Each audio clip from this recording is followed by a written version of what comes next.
Varga József kereskedelmi és közlekedésügyi miniszter ünnepélyesen indította útnak az erdélyi repülőjárat első gépét.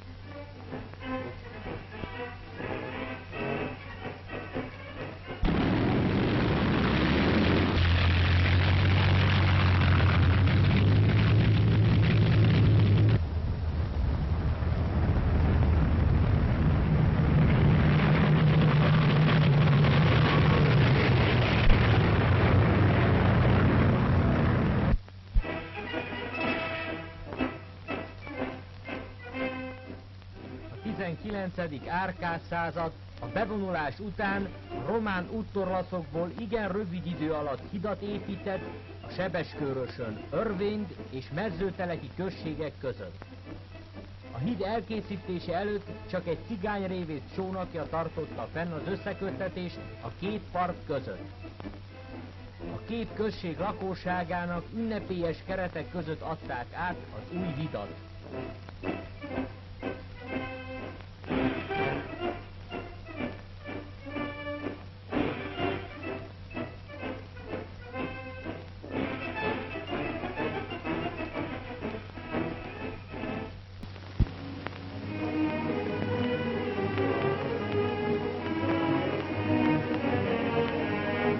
A 22 év után hazatért Nagybányán 360 méter mélységben rendszeresen folyik az aranybányászat.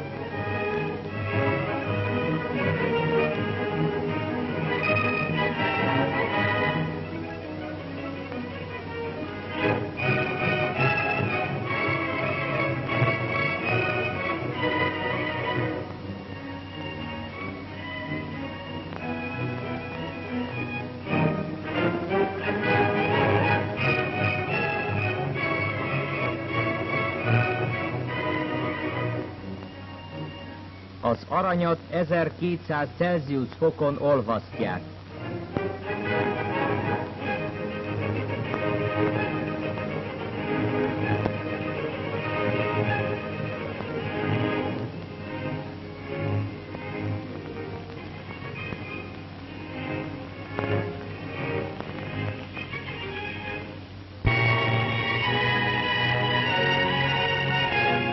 A román fennhatóság alatt maradt Nagy-Magyarországú területekről 1000 számra üldözi ki a magyarokat. Állandóan újabb és újabb menekültek érkeznek a határra. A kiüldözött családok megmaradt kevés bútorokkal vasúti kocsiban várják, hogy megfelelő helyre továbbítsa őket a magyar hatóság.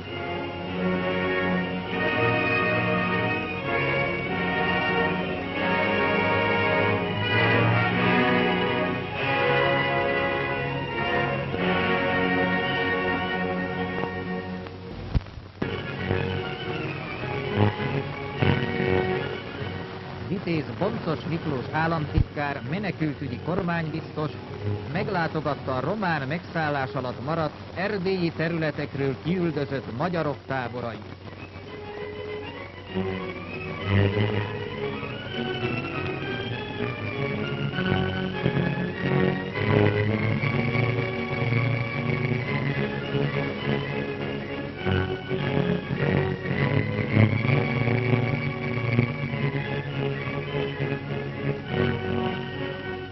Menekültekkel telt vonatok érkeznek a határra.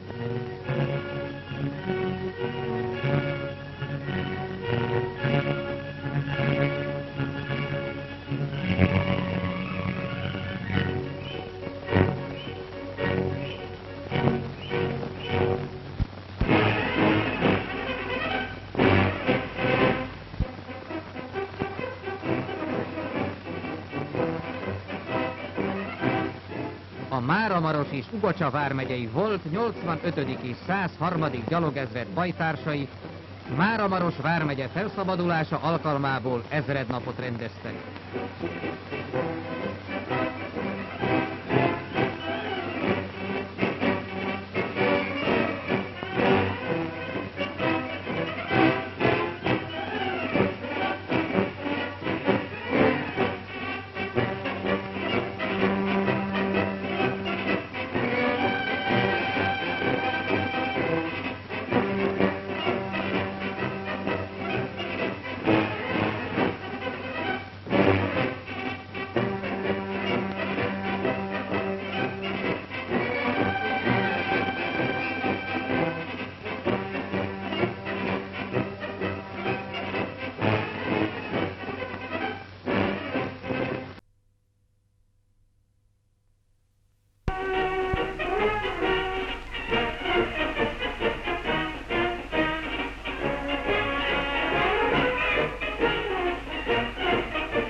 második bécsi döntőbíráskodás értelmében Magyarországhoz visszacsatolt erdélyi területek újonnan megvont határvonala kettévágta az erdélyi közlekedés és vasúti forgalma szempontjából oly életbevágóan fontos Kolozsvár-Tövis közötti vasútvonalat. Az úgynevezett Székely körvasútnak, amely Székely-Kocsárt-Tövis szakaszon kapcsolódott a kolozsvári fővonalba, az országutakon kívül más kapcsolata nem volt az országgal. A bécsi döntés után a magyar kormány intézkedésére a leggyorsabban hozzáfogtak, hogy a Marosvásárhelyt Kolozs-Nagyidával összekötő keskeny nyomtávú vasutat Szász-Lekencéig meghosszabbítsák. Ez a vonal közvetlen összekötetést teremt a Sajó-Magyarost Maros-Ludassal összekötő, és az új határmegvonás következtében ugyancsak kettévágott normál nyomtávú vonal megmaradt szakaszával.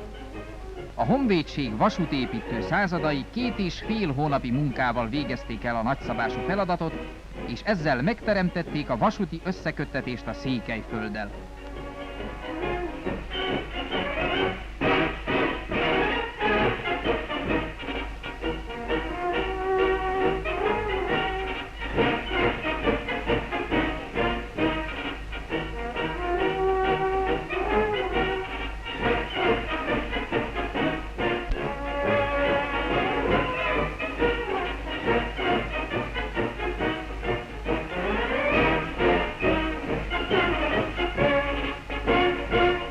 Az új vasútvonalat Varga József kereskedelem, közlekedés és iparügyi miniszter ünnepélyes keretek között nyitotta meg. Ez a 16 kilométeres keskenyvágányú vasútvonal rész, amely a mai naptól kezdve Szász-Lekencét köti össze Kolozs-Nagyidával, a meg nem alkuvó magyar akarat, a céltudatos törekvés és az alkotó munka látható eredménye, és egyben cáfolhatatlan bizonyítéka annak, hogy a magyar kormány gyorsan cselek. Egyszerű kis láncszem, amely szorosan összekapcsolja a Székelyföldet az anyaország forgalmával, és ezen a vonalrészen keresztül bonyolódik most le a Székelyföldre induló és a Székelyföldről az anyaország belsejébe érkező áru- és teherforgalom jelentős része.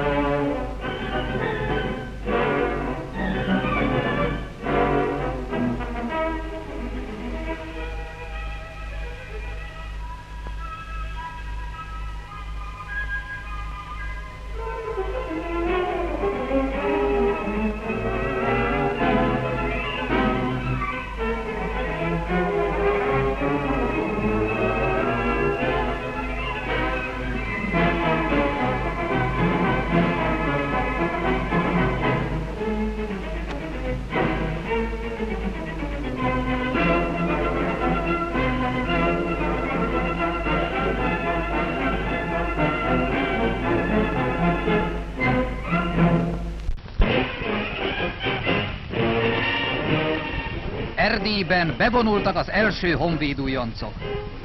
Kolozsvár laktanyái megteltek székely fiúkkal.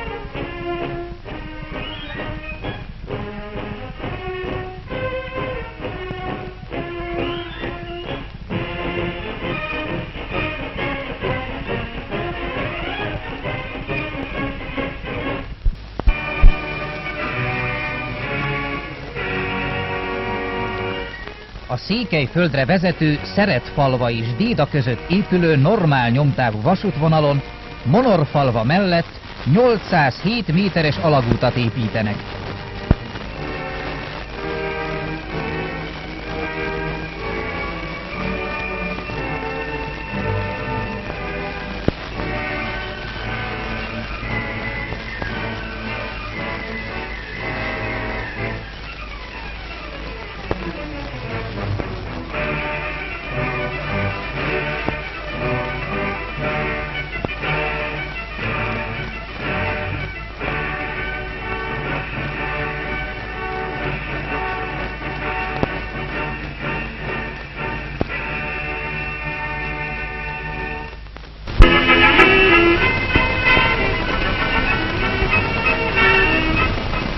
Teleki Pálné irányítása mellett működő erdélyi magyarok megsegítésére alakult bizottság 110 erdélyi menekült gyermek részére tette lehetővé tanulmányai folytatását.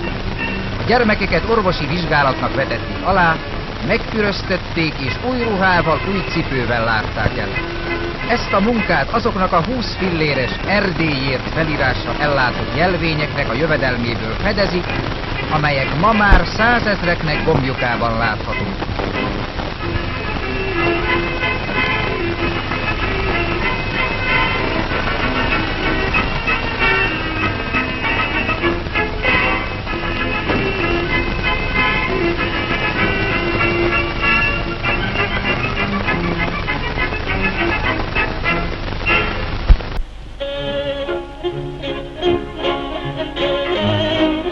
Erdélyi ősi szokás szerint a hadba vonuló család fiainak munkáját az egész falu közösen végzi el.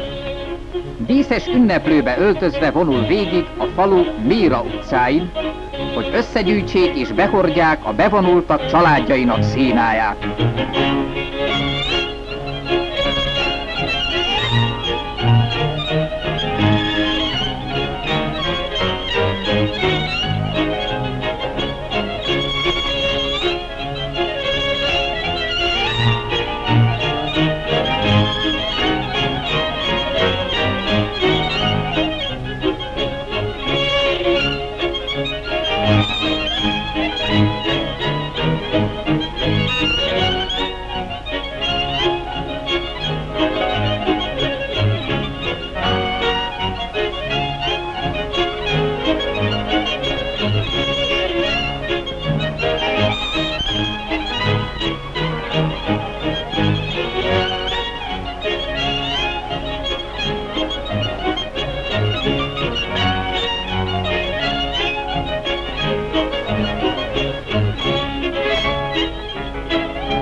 A közös munkát cigányszó és tánc fejezi be a gazda udvarán.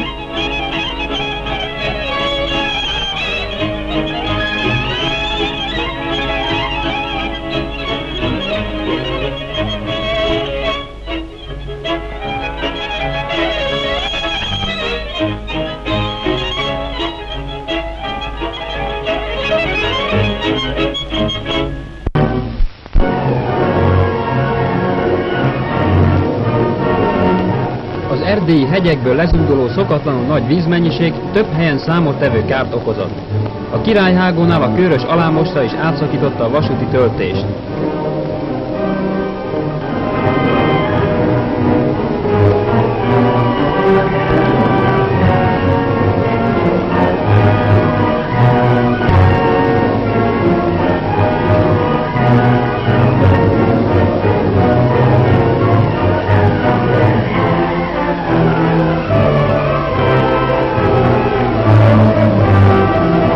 A közlekedést átmenetileg átszállással bonyolítják le.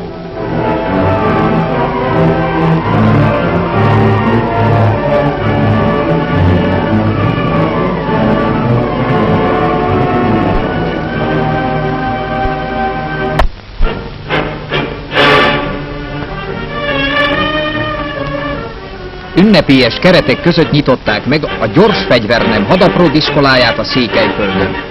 A városba érkezett hadapródok katonai zenekar hangjai mellett vonultak be az intézetbe.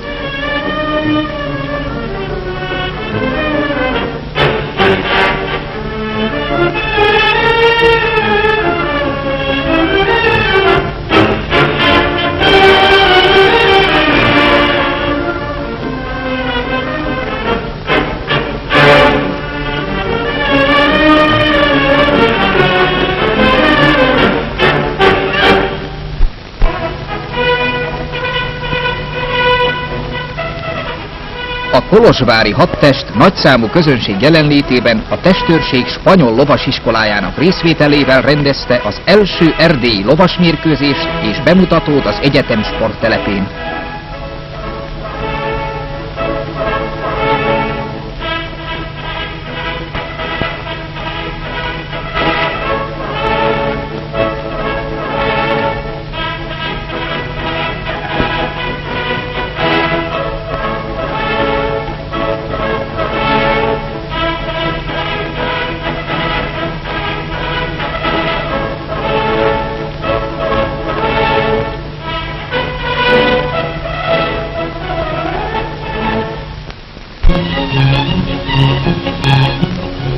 Bánfi Dániel báró földművelésügyi miniszter körutazást tett a Székelyföldön.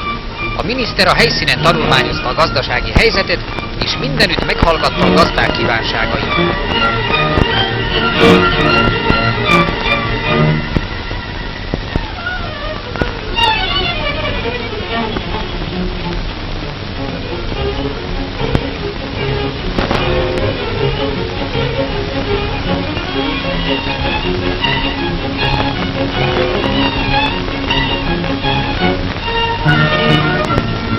Tatarozzák a földrengéskor megrongálódott Csíksomlyói kegytemplomot. A miniszter Mackamadaраson 132 gazdagon vezetőihez intézett beszédet. Több napos körutamon 100 és 100 derék székely gazdával beszéltem. Láttam és tudom, hogy becsületes hazafias munkát végeznek. Erdélyért többet tettünk egy év alatt, mint az idegen uralom 22 éven keresztül. Az 1 milliárdos mezőgazdasági program, amely még ebben az évben az országgyűlés elé kerül, a Székelyföld gazdasági kérdéseit is gyökeresen rendezni fogja.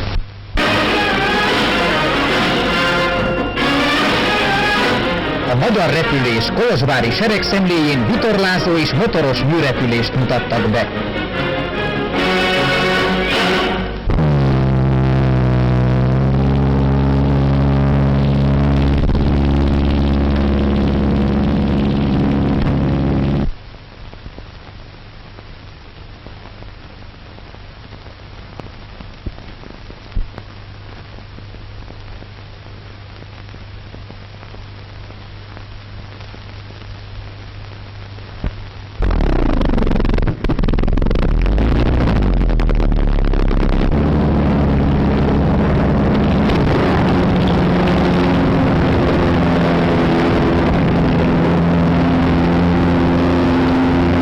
Ballonvadászat.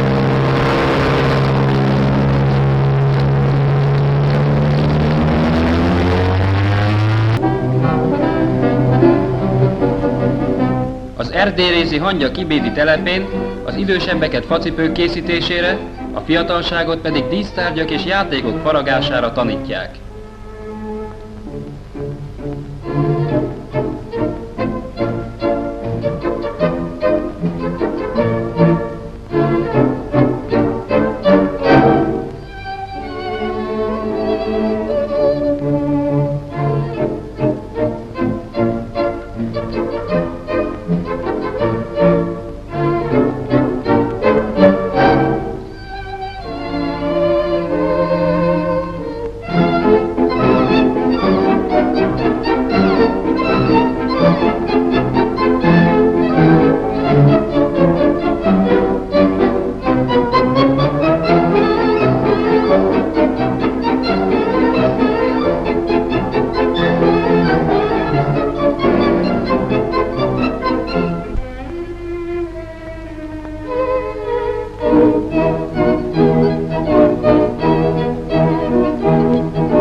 Bárdossy László miniszterelnök nagyobb összegű erdélyi nyeremény-kölcsönkötvényt jegyzett a Posta-takarékpénztár központjában.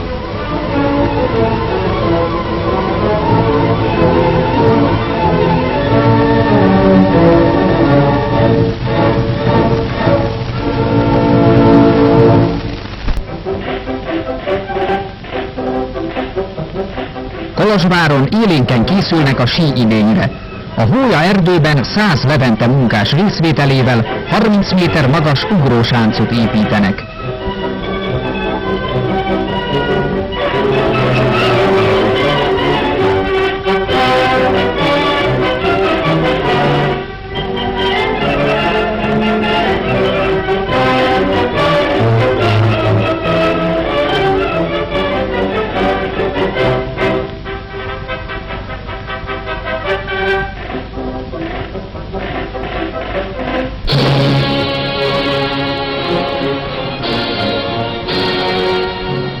Évtized kitartó küzdelmei és lankadatlan munkája után a felszabadult felvidéki területekkel, Kárpátaljával, erdélyi és délvidéki részekkel összeforrott Csonkahaza új esztendőbe lép. A földre sújtott, elhagyatott és önvédelemre szorított magyar megdönthetetlen igazságának tudatában nem vesztette el a jobb jövőbe vetett hitét. Megújuló erővel jelentkezett a világ népeinek küzdőterén, s a gondviselés akarata megbonthatatlan egységgé kovácsolta a nemzetet. Az ősi erő győzött. A területben és népességben gyarapodott magyar haza, melynek határain a honvédség áll őrt, a jövőbe vetett bizalommal lépi át az új év küszöbét.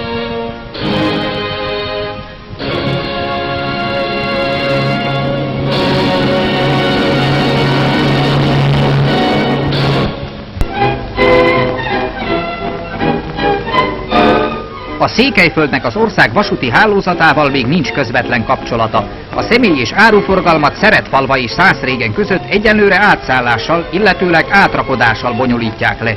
A magyar kormány a visszacsatolás után azonnal elrendelte a Szeretfalva-Déda közötti új vasútvonal megépítését, hogy a Székelyföldet az ország gazdasági vérkeringésébe mielőbb bekapcsolja.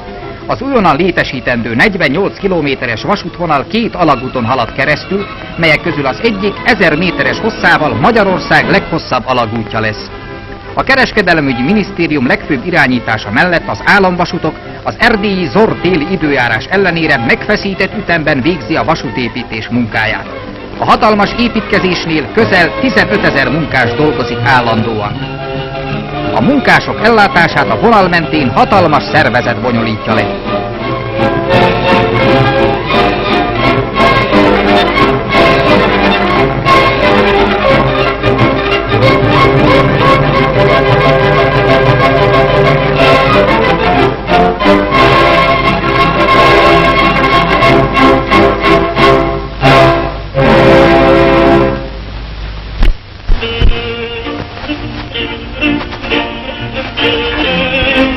Az Erdélyi Kárpát Egyesület népviseleti bálján régi magyar táncokat elevenítettek fel.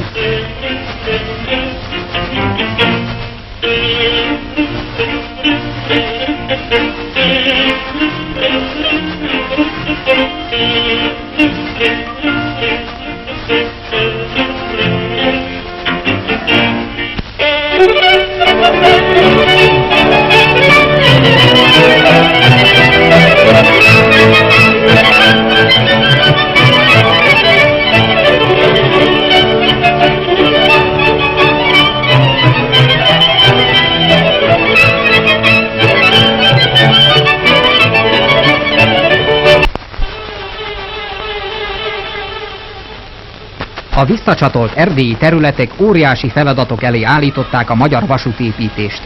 A Székelyföldet az ország forgalmába bekapcsoló vonal vágányait a magyar acélipar állítja elő. A hatalmas kóhókban készült acélt bonyolult hengerművek alakítják vasúti sinekké.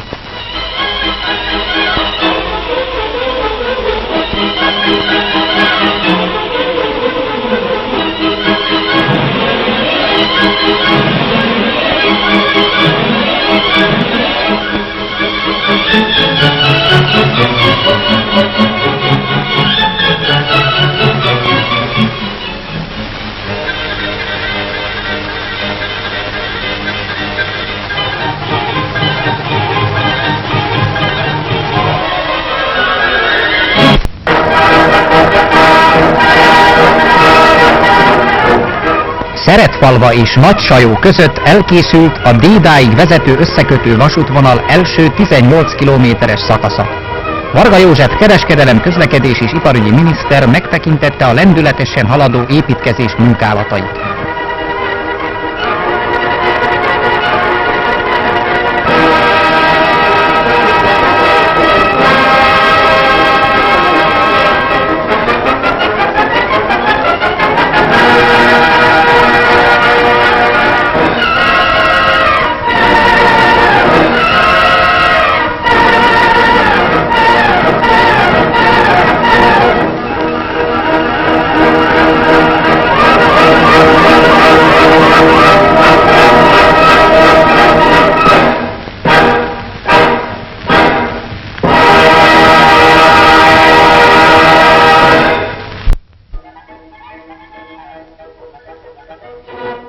Kálai Miklós miniszterelnök megtekintette a Szeretfalva és Déda között épülő rendes nyomtávú vasút építkezéseit. A miniszterelnök különvonata Szeretfalvától Nagysajóig a már elkészült új 18 kilométeres pályatesten tette meg az utat.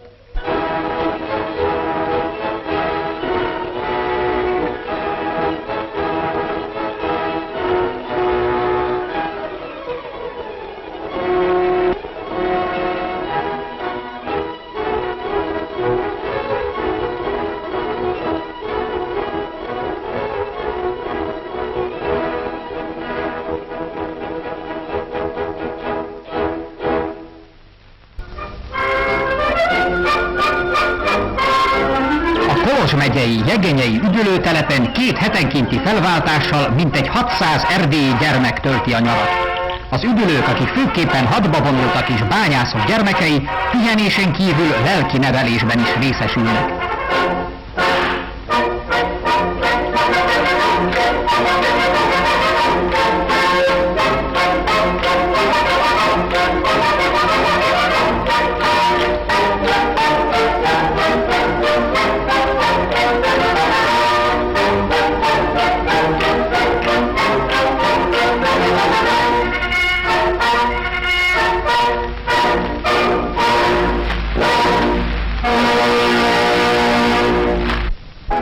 Hargitán megépítették Magyarország egyik legmagasabban fekvő útját. A 7 kilométeres út melletti fenyvesekben elkészült a korszerűen épült Úsz Bence menedékház. A menedékház szomszédságában újabb üdülőket létesítenek.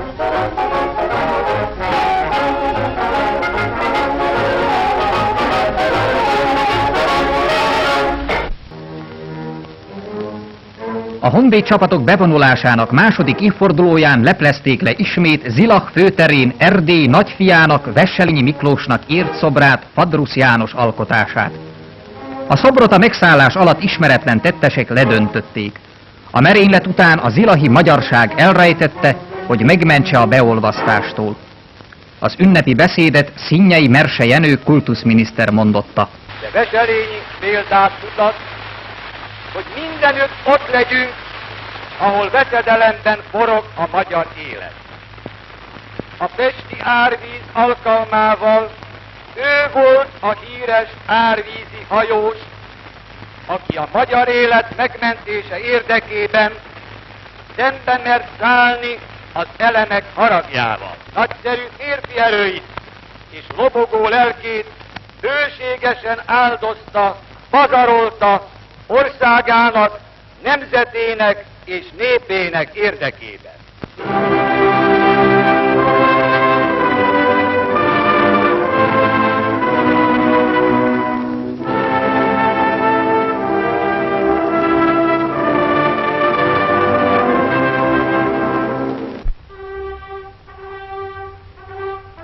A kolozsvári Zápolya utcában folyó ásatások során honfoglaláskori magyar harcos sírja került napvilágra. A feltárt sírban megtalálták a harcos teljes fegyverzetét és lovának maradványait is.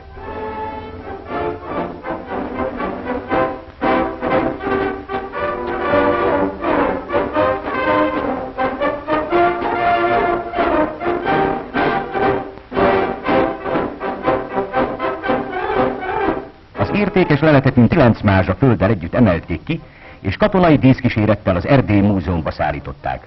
A lelet ékesen bizonyítja, hogy Kolozsvár területén a honfoglalás után állandó jellegű településben éltek őseink, és hogy Erdély 1000 évvel ezelőtt is szervesen Magyarországhoz tartozott.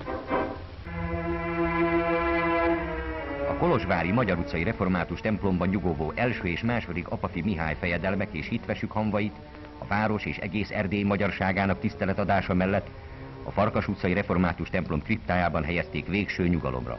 Az Apafi hamvakat 1908-ban fedezték fel az Almakeréki református templom kriptájában. Ugyanebben az időben találták meg a marosvásárhelyi Teleki könyvtárban első Apafi Mihály végrendeletét, amelyben annak az óhajának adott kifejezést, hogy végső nyugalomra gyermekei mellé a kolozsvári Farkas utcai templomba temessék. A hamvak végső nyugalomra helyezése, a templom restaurálása majd az idegen uralom miatt késett.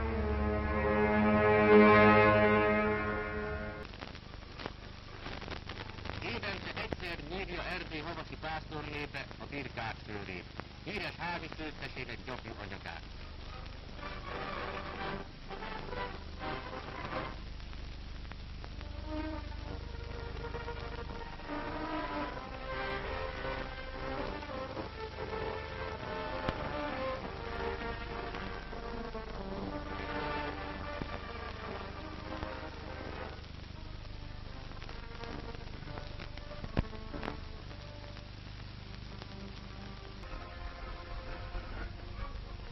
Sportrepülőink a Magyar Aéró Szövetség rendezésében körrepüléssel hódoltak Vitéz Horthy István emlékének. A csillagtól a végén szép erdélyi tájak és ősi városok felett vitt el a repülők útja.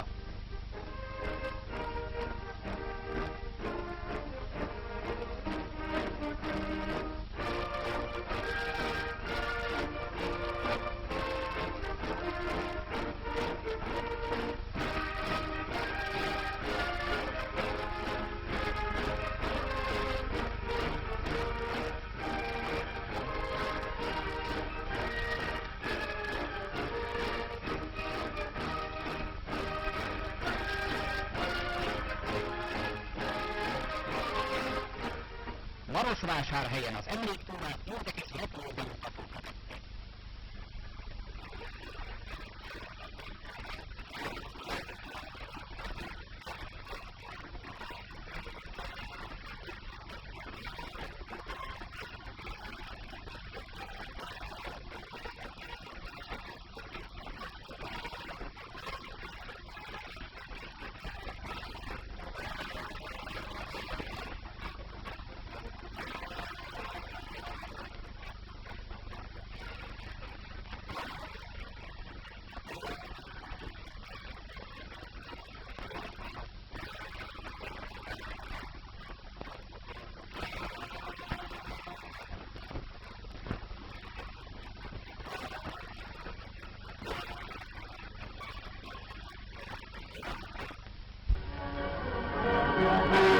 Színyei Merse Jenő vallás- és közoktatásügyi miniszter Marosvásárhelyre érkezett a Székelyföldi Művészeti Év megnyitására. Az idegen uralom 2 szomorú évtizedesen tudta megtörni a székely lelket és szellemiséget. Vezetők és vezetettek, írók és tudósok, költők és művészek, gazdagok és szegények abban a szilárd egységben fogtak össze és állottak egymás mellett, amelyben évszázadokon keresztül él ezen a földön maga a székely nép. Az összetartozásnak és szabadság szeretetnek csodálatos példáit mutatta fel a székelység. A példamutatásban mindig előjártak az erdélyi magyar egyházak.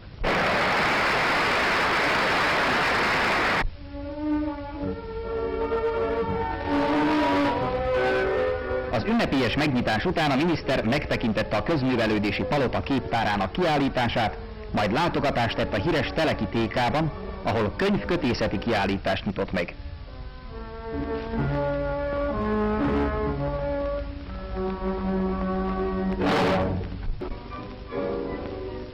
Erdély 3 népi gazdasági szövetkezete tanulmányútra hívta meg a fővárosi és a vidéki sajtó munkatársait.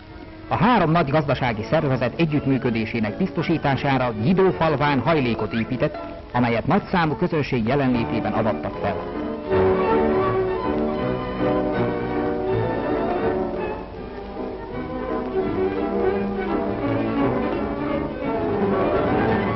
A szövetkezésben rejlő erő egyik legszebb megnyilvánulása a Székelyföld frissen fejlődő ipara. A Gyergyói Erdőbirtokosok Szövetkezete a Földművelésügyi Kormányzat támogatásával Csíkszentdomonkoson faüzemet létesített.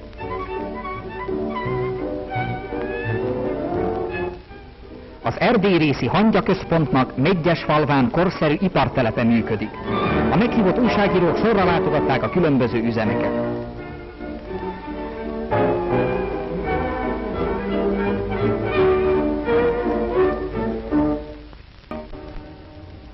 A vallási és közoktatásügyi miniszter műemlékké nyilvánította az aranyos medgyesi várkastélyt. A nagyértékű műemlék a megszálláskor Mária román anyakirálynő birtokába került, aki egy lejért, azaz 3 fillérért eladta fiának, Károly volt román királynak. Az elmúlt 2 évtized alatt a nem gondozott kastély teljesen pusztulásnak indult. A kastélyról, amely az erdélyi késő reneszánsz egyik legszebb alkotása, már 1278-ban említés történt. Erdély mozgalmas történelme során gyakran cserélt gazdát. A Jákó, Bátori, Veselényi és Rónyai családoké volt.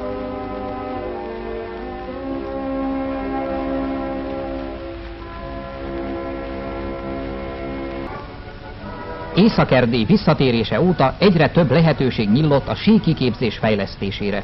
A Bolyai János Honvéd Műszaki Akadémia növendékeinek egy csoportja a festői szépségű Hargitában részesül szakszerű oktatásban. A kitűnő forróban rövid idő alatt a kezdők is jó eredményeket mutatnak fel.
Bornemisza Géza doktor iparügyi miniszter az erdélyi ipar fejlesztése érdekében látogatást tett a keleti országrészekben. A miniszter megtekintette az egeresi villamosműveket, majd jelenlétében avatták fel az ipartelep új munkásházait. Az ünnepségre festői népviseletben vonult fel Kalotaszeg ősi magyar népe.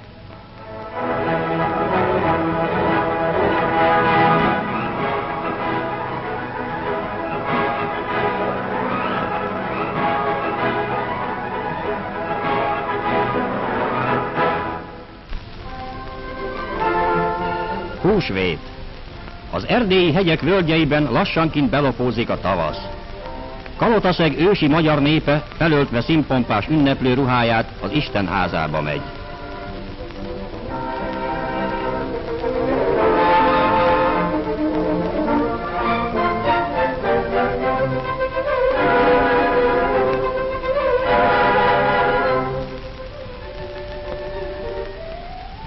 Régi szokás szerint művészien festett tojásokkal kedveskednek egymásnak.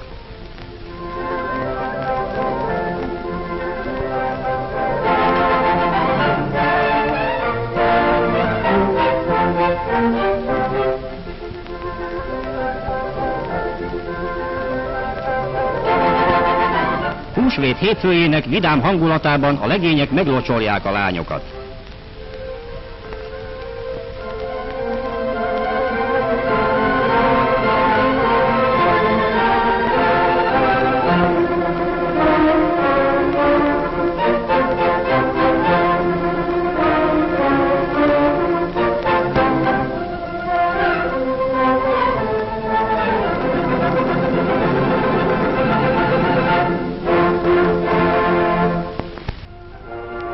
Székelyföld fővárosában, Marosvásárhelyen zászlót avatott a gyors fegyvernemek hadapród iskolája.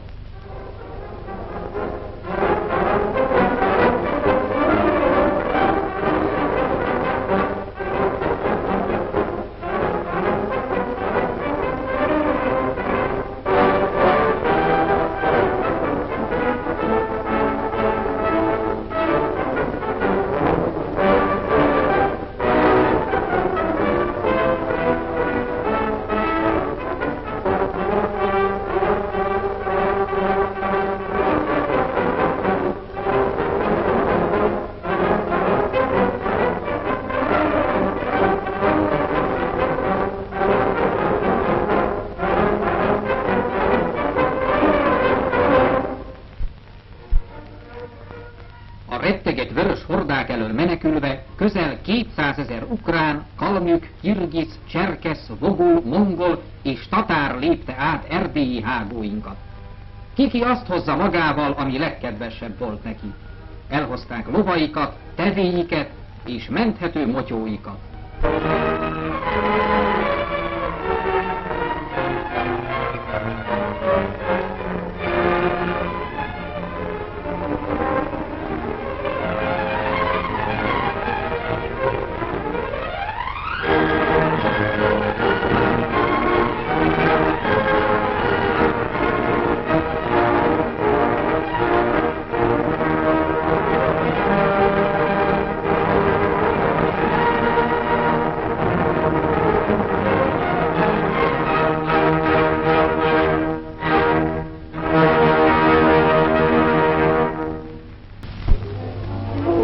Vitéz Jaros Andor belügyminiszter szemleutat tett Erdélyben. A miniszter megtekintette Tusnád fürdőt.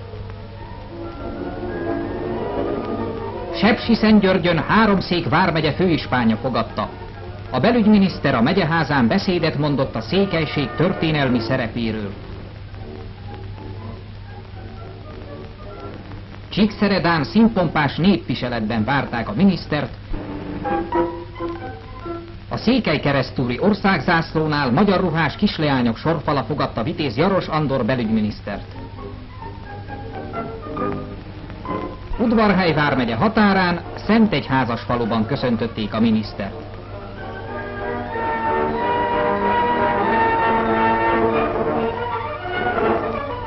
Marosvásárhelyen a város vezetősége üdvözölte a magas vendéget, aki megkoszorúzta a főtéren emelt országzászlót. Kolozsvárt fejeződött be a belügyminiszter erdélyi szemleútja. Személyes ellenőrzése mellett osztottak ebédet a bombakárosultaknak.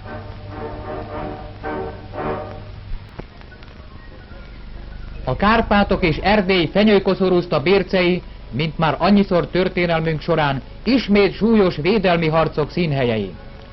Mindenütt felvonul a honvédség a hatalmas erővel közeledő ellenség elé.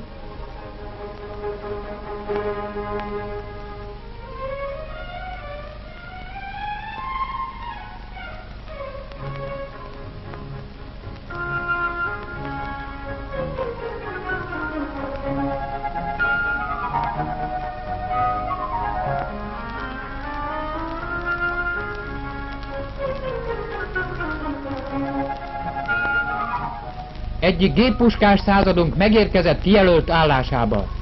A század kedvelt hírvivő kutyája a legnagyobb veszedelemben is pontosan továbbítja a rábízott parancsokat.